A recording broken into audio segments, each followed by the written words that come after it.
राजविद्या राजगुह्यं पवित्रमिदमुत्तमं प्रत्यक्षावगमं धर्म्यं सुसुखं कर्तुमव्ययम्। राजविद्या राजगुह्यं पवित्रमिदमुत्तमं प्रत्यक्षावगमं धर्म्यं सुसुखं कर्तुमव्ययम्। राजविद्या राजगुह्यं पवित्रमिदमुत्तमं प्रत्यक्षावगमं धर्म्यं सुसुखं कर्तुमव्ययम्। Este conocimiento es el rey de la educación y el más secreto de todos los secretos.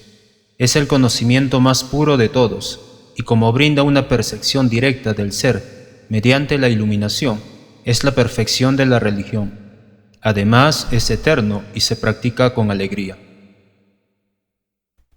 Significado. Este capítulo del Bhagavad Gita se denomina el Rey de la Educación, porque es la esencia de todas las doctrinas y filosofías que se explicaron antes. Entre los principales filósofos de la India se encuentran Gautama, Kanada, Kapila, Yajnavalkya, Shandilya y Vaishonara. Y finalmente se tiene a Vyasadeva, el autor del Vedanta Sutra. Así que no hay escasez de conocimiento en el campo de la filosofía o del conocimiento trascendental. Ahora bien, el Señor dice que este 9º capítulo es el rey de todo ese conocimiento, la esencia de todo el conocimiento que se puede adquirir del estudio de los Vedas y de las diferentes clases de filosofías. Es el conocimiento más confidencial de todos, porque el conocimiento confidencial o trascendental entraña el entender la diferencia que hay entre el alma y el cuerpo. Y el rey de todo el conocimiento confidencial culmina en el servicio devocional. Por lo común, a la gente no se la educa en lo que se refiere a ese conocimiento confidencial, sino que se la educa en el conocimiento externo. En lo que respecta a la educación ordinaria, la gente está ocupada en muchísimos departamentos: política, sociología, física, química, matemáticas, astronomía, ingeniería, etc. Hay muchos departamentos del conocimiento por todas partes del mundo y muchas universidades inmensas, pero desafortunadamente no hay ninguna universidad ni institución educativa en la que se imparta la ciencia del alma espiritual. Sin embargo, el alma es la parte más importante de este cuerpo. Sin la presencia del alma, el cuerpo carece de valor. Aún así, la gente le está dando mucho énfasis a las necesidades corporales de la vida, sin preocuparse por el alma, que es vital. El Bhagavad Gita, especialmente desde el 2º capítulo en adelante, recalca la importancia del alma. En el mismo comienzo el Señor dice que este cuerpo es perecedero y que el alma no lo es. Antavantai medeha nitya syoktaha sharirinaha. Esa es una parte confidencial del conocimiento. El simple hecho de saber que el alma espiritual es diferente de este cuerpo y que su naturaleza es inmutable, indestructible y eterna. No obstante, eso no da ninguna información positiva acerca del alma. A veces la gente tiene la impresión de que el alma es diferente del cuerpo y que cuando el cuerpo se termina o cuando uno se libera del cuerpo, el alma permanece en un vacío y se vuelve impersonal. Pero en realidad eso no es cierto. ¿Cómo es posible que el alma, que es tan activa dentro de este cuerpo, se vuelva inactiva después de liberarse de él? El alma siempre es activa. Si es eterna, entonces es eternamente activa, y sus actividades en el reino espiritual son la parte más confidencial del conocimiento espiritual.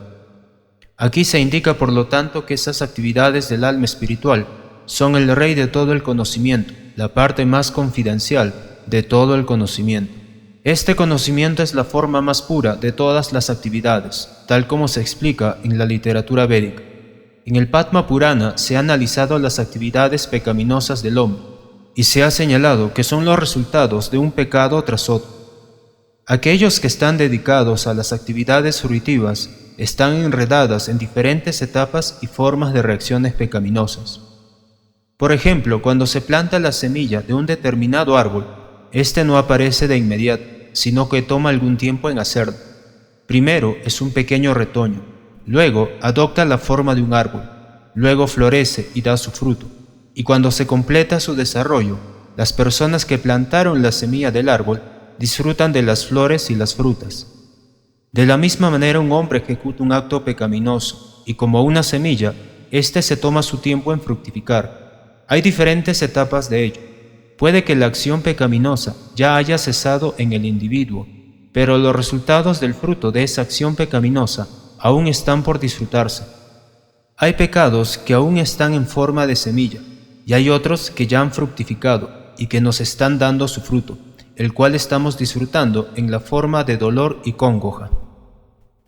Como se explicó en el 28º verso del 7º capítulo, la persona que ha terminado por completo con las reacciones de todas las actividades pecaminosas y que está plenamente dedicada a las actividades piadosas, estando libre de la dualidad de este mundo material, se ocupa en el servicio devocional que se le presta a la Suprema Personalidad de Dios, Krishna.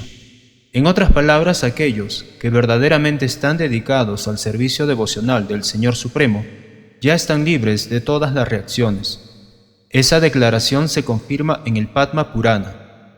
Aprarabdha palam papam kutam bijam palom mukam kramenaiva praliyata vishnu bhakti ratakmanam. En aquellos que están dedicados al servicio devocional que se le presta a la Suprema Personalidad de Dios, todas las reacciones pecaminosas, bien sea que hayan fructificado, que estén almacenadas o que se encuentren en forma de semilla, gradualmente se desvanecen. Por lo tanto, la potencia purificadora del servicio devocional es muy fuerte y se denomina Pavitran Uttamam, lo más puro de todo. Uttama significa trascendental. Tamas significa este mundo material o la oscuridad. Y Uttama significa aquello que es trascendental a las actividades materiales. Nunca se debe considerar que las actividades devocionales son materiales, aunque a veces dé la impresión de que los devotos se ocupan tal como los hombres ordinarios. Aquel que puede ver y que está familiarizado con el servicio devocional sabe que las actividades devocionales no son actividades materiales. Todas ellas son espirituales y devocionales y no están contaminadas por las modalidades de la naturaleza material. Se dice que la ejecución del servicio devocional es tan perfecta que uno puede percibir sus resultados directamente. Ese resultado directo se percibe de hecho, y tenemos experiencia práctica de que cualquier persona que canta los santos nombres de Krishna, Hare Krishna, Krishna Krishna, Hare Hare, Hare Rama, Rama Rama, Hare Hare, cuando canta sin ofensas, siente un placer trascendental y muy rápidamente se purifica de toda la contaminación material. Esto se ve en la realidad. Además, si uno no solo se dedica a oír, sino también a tratar de divulgar el mensaje de las actividades devocionales, o si se dedica a ayudar en las actividades misioneras del proceso de conciencia de Krishna, gradualmente va sintiendo un progreso espiritual. Ese adelanto en la vida espiritual no depende de ninguna clase de educación o actitud previa. El método en sí es tan puro que por el simple hecho de dedicarse a él, uno se vuelve puro. En el Vedanta Sutra 3.2.26 también se describe eso con las siguientes palabras: Prakashascha karmani abhyasat. El servicio devocional es tan potente que con tan solo dedicarse a las actividades del servicio devocional, uno se ilumina sin duda alguna. Un ejemplo práctico de esto se tiene en la vida anterior de Narada, quien en esa vida resultó ser el hijo de una sirviente. Él no nació en una familia de clase alta, ni recibió ninguna educación, pero cuando su madre se ocupaba en servir a los grandes devotos, Narada también se ocupaba, y en ocasiones, en ausencia de su madre, él mismo servía a los grandes devotos.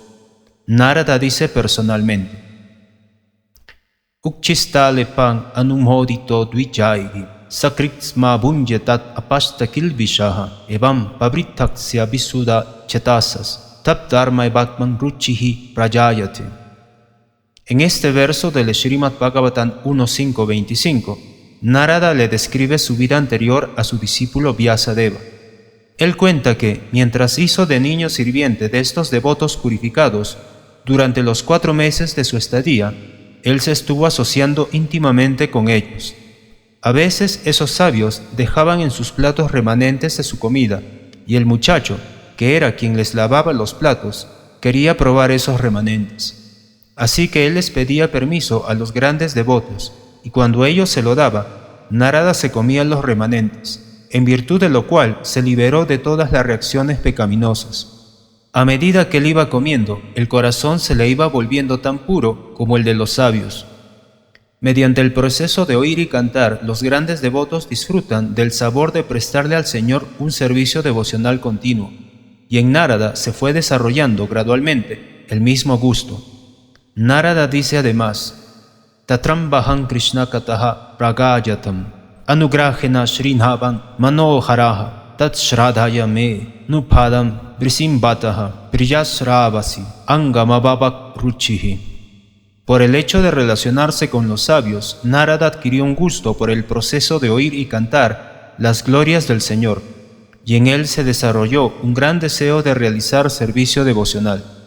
De modo que, como se describe en el Vedanta Sutra, Prakasas Chakarmani Abhyasat, si uno simplemente se dedica a los actos del servicio devocional, todo se le revelará automáticamente y podrá entender. Eso se denomina pratyaksha, lo que se percibe directamente. La palabra Dharmian significa el sendero de la religión. Narada era de hecho el hijo de una sirviente. Él no tuvo la oportunidad de ir al colegio, él simplemente asistía a su madre y afortunadamente ella le prestaba algún servicio a los devotos. El niño Narada también tuvo la oportunidad y simplemente por medio de la compañía alcanzó la meta de toda religión. La máxima meta de toda religión la constituye el servicio devocional, tal como se declara en el Srimad Bhagavata, Sabai Punsam Paro Dharmo Yakto Bhaktir Adokshaye. Por lo general, la gente religiosa no sabe que la máxima perfección de la religión la constituye la consecución del servicio devocional.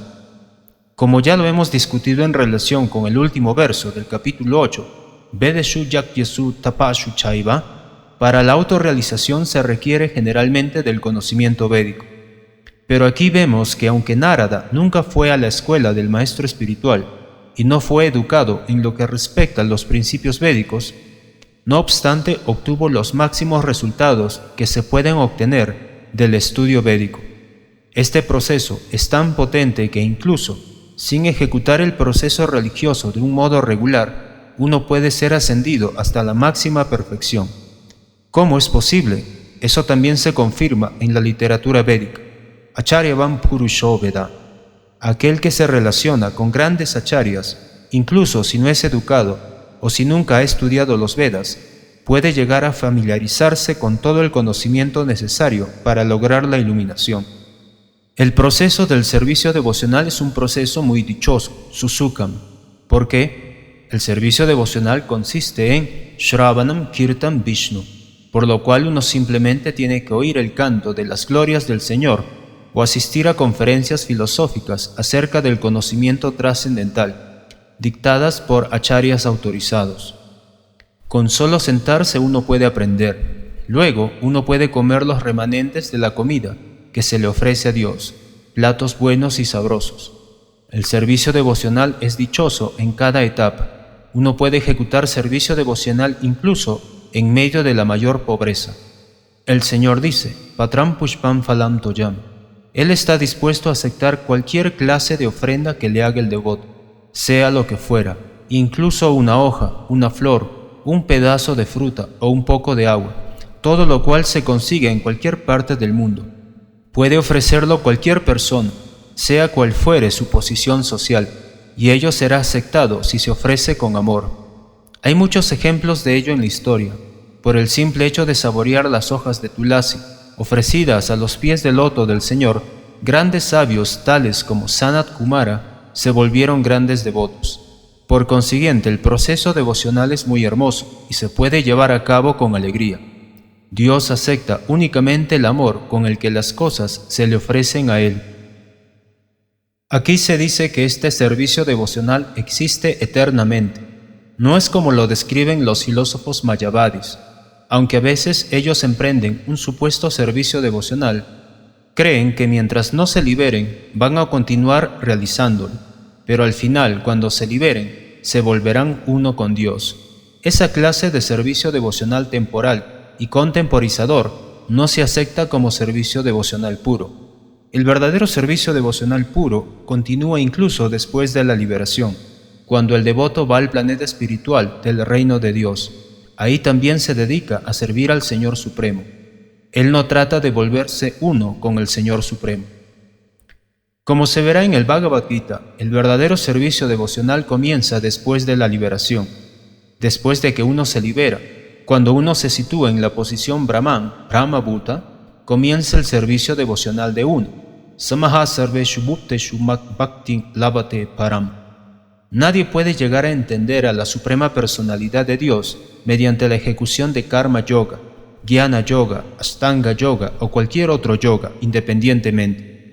Puede que mediante esos métodos yógicos uno progrese un poco hacia el Bhakti Yoga, pero si no se llega a la etapa del servicio devocional, no se puede entender lo que es la personalidad de Dios. En el Srimad Bhagavatam también se confirma que, cuando uno se ha purificado mediante la ejecución del proceso del servicio devocional, específicamente mediante el proceso de oír el Srimad Bhagavatam o el Bhagavad Gita de labios de almas iluminadas, puede entonces entender la ciencia de Krishna o la ciencia de Dios. Evam prasannumanashu Bhagavad Bhakti Yogataha. Cuando el corazón de uno se limpia de todas las tonterías, puede uno entonces entender lo que es Dios. Así pues, el proceso del servicio devocional, el proceso de conciencia de Krishna, es el rey de toda la educación y el rey de todo el conocimiento confidencial. Ese proceso es la forma más pura de la religión y se puede ejecutar con alegría sin ninguna dificultad. Por lo tanto, uno debe adoptarlo.